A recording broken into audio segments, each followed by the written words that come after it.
प्रमोद, आपके पास क्या तस्वीरें हैं मुरैना से, दिखाइए। देखिए, मुरैना के कोतवाली थाने में मैं इस वक्त मौजूद हूँ और यहाँ पर बीजेपी कांग्रेस पार्टी के जो प्रत्याशी हैं उनको यहाँ पर बुला लिया गया। आप क्यों बुलाया वो मैं बातचीत करूंगा। पहले लोकतंत्र की खूबसूरती की तस्वीर आप देखिए। बीजेपी और कांग्रेस पार्टी के प्रत्याशी हैं। एक तरफ देखेंगे तो कांग्रेस पार्टी के प्रत्याशी सत्यपाल सिंह सिकरवार नजर आएंगे, दूसरी तरफ शिवमंगल सिंह तोमर नजर आएंगे। सर, दोनों ही प्रत्याशी चुनावी बयान तो अलग अलग नजर आए, लेकिन अब एक साथ वोटिंग वाले दिन कोतवाली पहुंचे हैं। क्या खास है? अब खास कुछ नहीं है, प्रशासन का निर्णय हो गया है। तो विचार की लड़ाई है, जो विचार की लड़ाई। एक मिनट में आपके बताऊंगा। तो क्या पुलिस ने क्या कह के बुलाया, क्या बातचीत हुई है? अरे जो निर्देश दिए हैं कि आप पुलिस लाइन आइए पहले। हाँ। अब पता नहीं छोड़ते हैं या बिठालते हैं, ये तो उनका काम है पुलिस का। अच्छा, और मतदान केंद्र पे ये देखो, जो भी जिला दंडाधिकारी है वो क्यों बुला रहे हैं, क्यों नहीं बुला रहे। उन्हें लग रहा है कि दोनों ठाकुर प्रत्याशी है, आपस में लड़े झगड़े नहीं, इसलिए ही बुला सकते हैं। मतदान केंद्र पर भारी भीड़ देखी जा रही है। तो अमर साहब, मतदान केंद्र तो मतदान होगा, इसलिए भीड़ तो मतदान तो आप भी चाहते हैं ना कि मतदान ज्यादा हो। अच्छा, हाँ?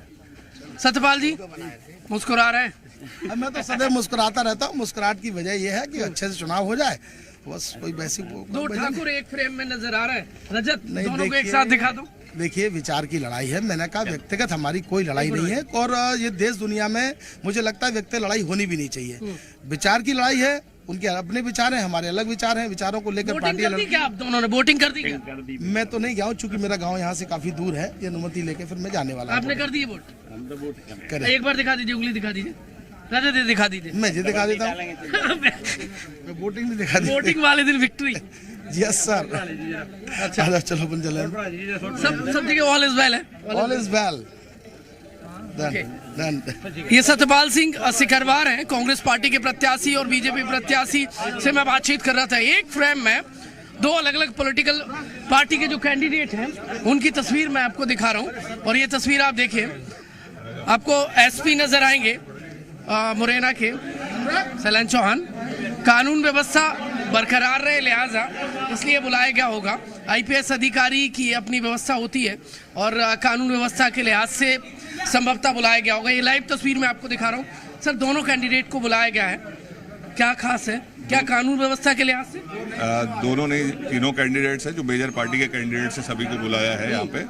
और ये व्यवस्था पूर्व से भी यहाँ मुरैना और भिंड जिले में पूर्व से भी रहती है कि जो हमारे मेजर कैंडिडेट्स हैं वो यहाँ पे आपसी सहमति से आकर यहाँ पे बैठ जाते हैं, कि जिससे अपना वोटिंग वगैरह वो बाद में भी कर सकते हैं या जो पूर्व में करके आते हैं वो कर। देखिए, कोतवाली की तस्वीर ऐसी मुरैना में जैसी मैं दिखा रहा हूँ वैसी कहीं नजर नहीं आएगी। वहाँ एसपी बैठे हैं, यहाँ बीजेपी कैंडिडेट हैं, यहाँ बसपा कैंडिडेट हैं बीच में, और उस तरफ आप देखेंगे तो कांग्रेस पार्टी के आपको प्रत्याशी नजर आएंगे। एसपी से मैं बातचीत कर रहा था तो वो कह रहे थे कानून व्यवस्था के एहतियात के तौर पर ये व्यवस्था की गई है। बसपा प्रत्याशी रमेश चंद गर्ग जी मेरे साथ मौजूद है।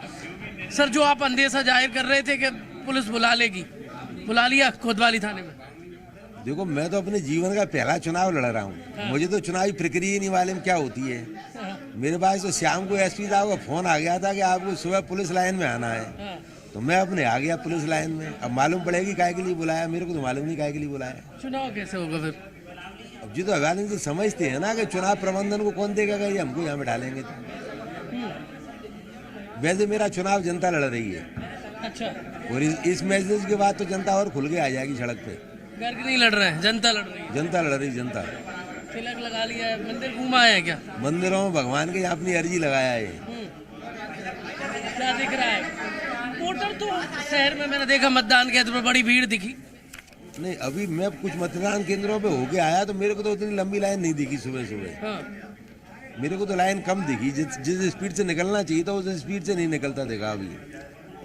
अब यहाँ क्या कहा है पुलिस ने, कब तक बैठना है? नहीं, अभी अब चर्चा शुरू होंगी। अभी एसपी साहब आगे बैठे, मालूम पड़ती है क्या करेंगे जी। चुनावी कमान कौन संभालेगा? कैंडिडेट को यहाँ बुला लिया तो पार्टी के एजेंट हैं, मतदान केंद्र पे एजेंट रहते हैं, इलेक्शन एजेंट हैं, सब चीज़। आपकी आवश्यकता नहीं है? अभी आवश्यकता तो सब है, पर अब इनके हाथों में है चुनाव, तो चुनाव। अच्छा, आपने वोट कर दिया नहीं किया? गर्ग साहब, वोट कर दिया नहीं? वोट नहीं किया अभी। वोट से पहले ही बुला लिया? उन्होंने कहा था सुबह आ जाना, तो सुबह आ गए हम यहाँ पे। वोट डलवाने की जिम्मेदारी प्रशासन की है, वोट डालने से कैसे रोक सकते हैं जी हमको? क्या खबर आ रही है पूरे मुरैना लोकसभा सीट से? मैं सुबह जल्दी यहाँ आ गया, तो इसलिए मेरे को कोई खबर नहीं है। अब खबर मैं लेता हूँ इसके बाद में। अच्छा, तीनों कैंडिडेट एक फ्रेम में आपको नजर आएंगे। कोतवाली थाना पुलिस से मैं आपको ये सीधी देखिए तस्वीरें दिखा रहा हूँ।